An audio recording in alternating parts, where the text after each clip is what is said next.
dasarnya untuk dikeluarkan trek itu, kan gitu dia bilang. Nah, waktu saya tanya, Bang, mohon maaf, ini kan Pak Darman yang punya dokumen angkutan kayu itu, ya, berarti dia sudah legal. Dia mempunyai itu yang disahkan oleh negara dan izinnya itu saya tahu persis dikeluarkan oleh wilayah Bali.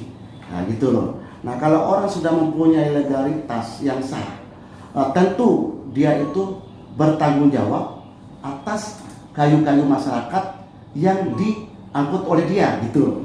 Nah, karena apa saya bilang Pak Darman sebagai pelaku, ya, dia mengangkat kayu masyarakat, dia sudah dibayar dan dia sudah diserahkan penuh. Dan sebelum dia mengangkat kayu itu kan dia sudah sudah melakukan cross-check terhadap kayu yang diangkat itu. Apakah kayu itu dari hasil hutang lindung ataukah kayu itu dari masyarakat?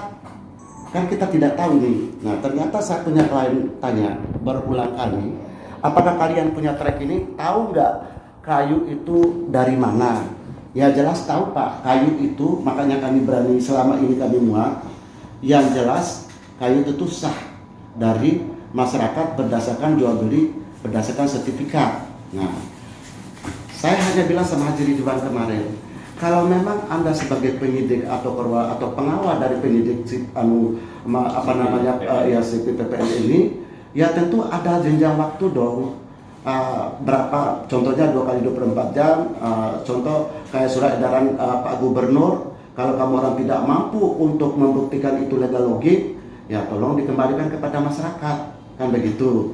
Dan jangan kita, dan juga ada kita diberikan waktu, ya sesuai dengan pasal dan undang-undang yang berlaku itu 5 hari kerja turun lacak balak. Nah, setelah turun lacak balak dalam jangka waktu 5 hari itu, ya tentu tidak bisa dibuktikan.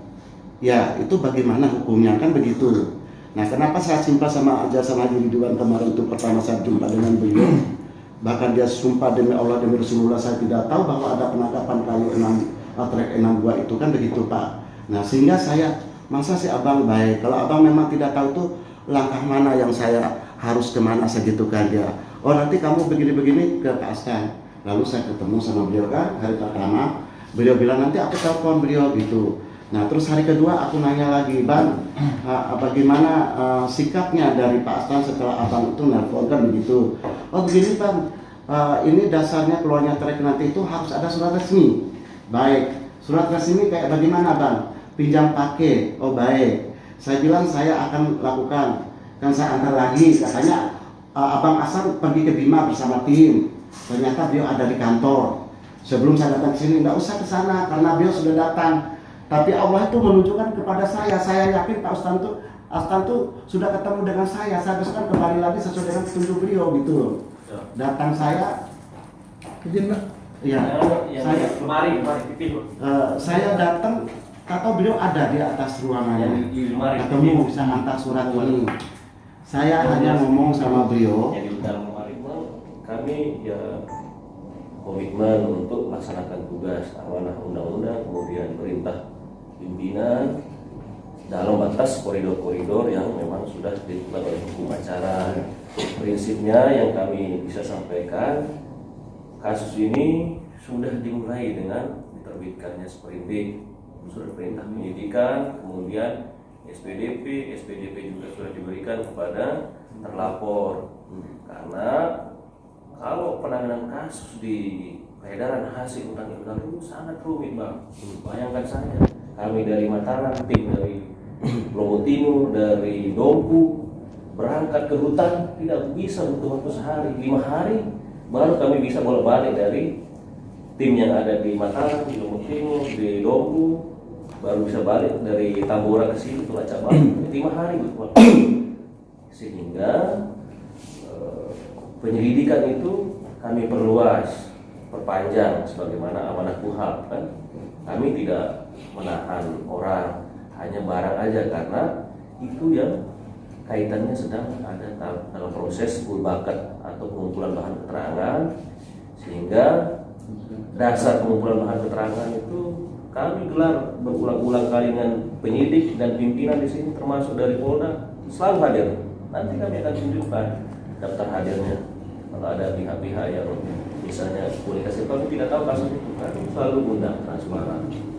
Sehingga di rapor gelar itu kami bisa mengetahui unsur-unsur bahwa ini ada unsur perbuatan pidana yang dilanggar baik administrasi maupun pidananya, sehingga kami hanya ingin mengingatkan kepada kita semua dan masyarakat bahwa kita ini negara hukum, sehingga kita harus melaksanakan praktek-praktek usaha maupun investasi di dalam hutan maupun kawasan hutan, peredaran hasil hutan sesuai dengan tata aturan peredaran hasil hutan maupun terkait dengan kawasan hutan.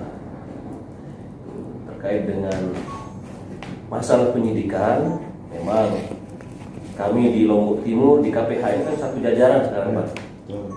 KPH ini bagian daripada pemerintah Provinsi Nusa Tenggara Barat, bagian kepada Dinas LHK yang menjadi satu kesatuan.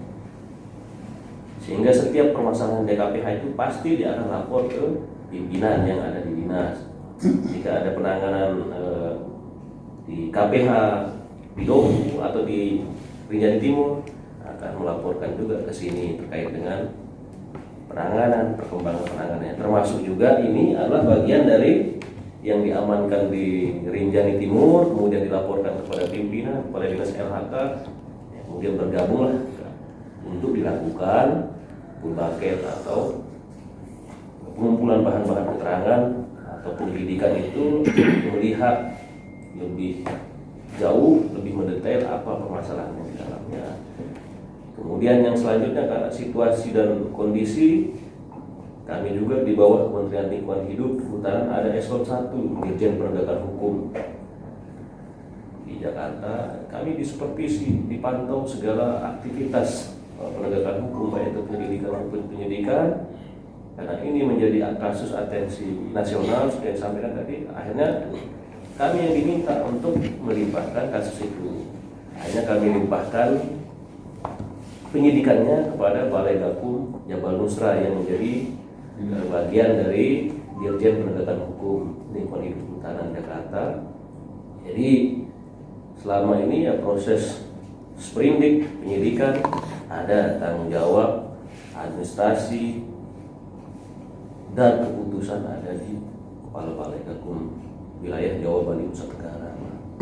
Kami di sini dalam hal ini membackup karena kami juga tenaga sumber daya manusia yang menjadi bagian dari Kementerian Lingkungan Hidup dan Kehutanan dan SK PPNS dari Kementerian Hukum dan HAM, dan kami berada di bawah fungsi penyidik Kementerian Lingkungan Hidup dan Kehutanan LHK, PPNS LHK. Nanti di dalam proses penanganan penyidikannya tentu memang ya kalau ada yang keliru dari kami, tentu ada mekanisme-mekanisme untuk kami juga dilakukan proses. Karena kami juga ya, berpikir penegakan hukum ini memang kan harus tetap pada standar norma-norma yang ada, humanis, dan tetap mengedepankan sosiologi, baik itu kemanfaatan, keadilan hukum, kepastian hukum. Terkait dengan pinjam pakai pun, kemarin pimpinan kepala balai sudah menerbitkan surat jawaban,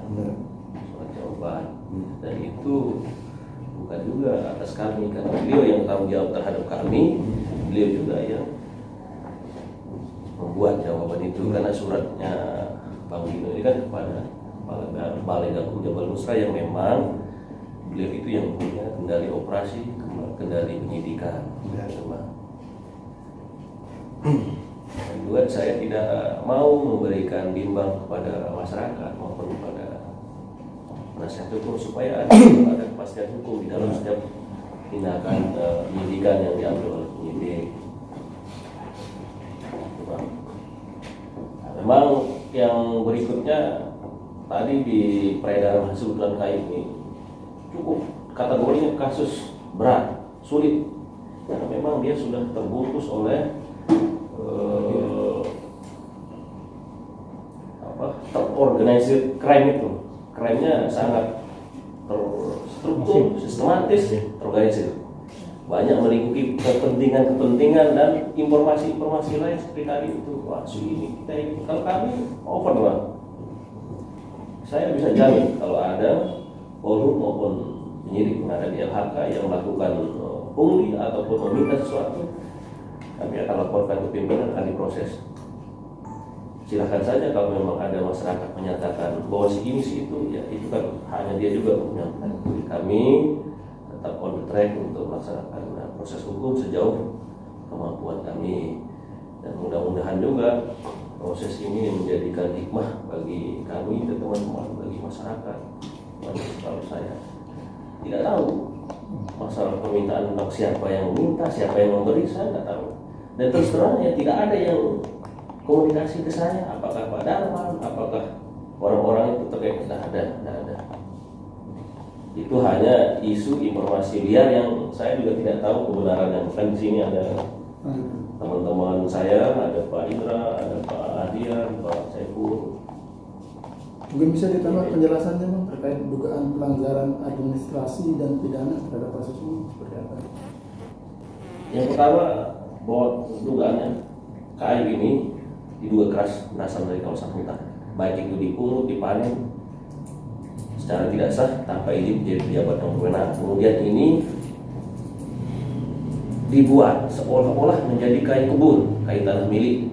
Kemudian dilanjutkan dengan nota angkutan sendiri yang seharusnya tadi dia menggunakan SK, SHK, SHK, KU, SIP online. Di peredaran tadi kami sampaikan cukup rumit. Memang oknum juga kita tidak bisa pungkiri ada di setiap wilayah atau di setiap lini kita ini ada oknum kan. Sehingga kenapa ini misalnya di satu pos pemeriksaan kok bisa lewat, di pos pemeriksaan kehutanan lewat, di pos pemeriksaan TNI, Polri di wilayah lewat. Satu, kemungkinan dia juga tidak memahami keseluruhan apa permasalahan di dokumen itu. Kemudian yang kedua mungkin ada suatu permainan oknum di sana. Mungkin itu bisa ditanyakan ke kepala KPH wilayah sana atau ke Polsek, ada ke Koramil.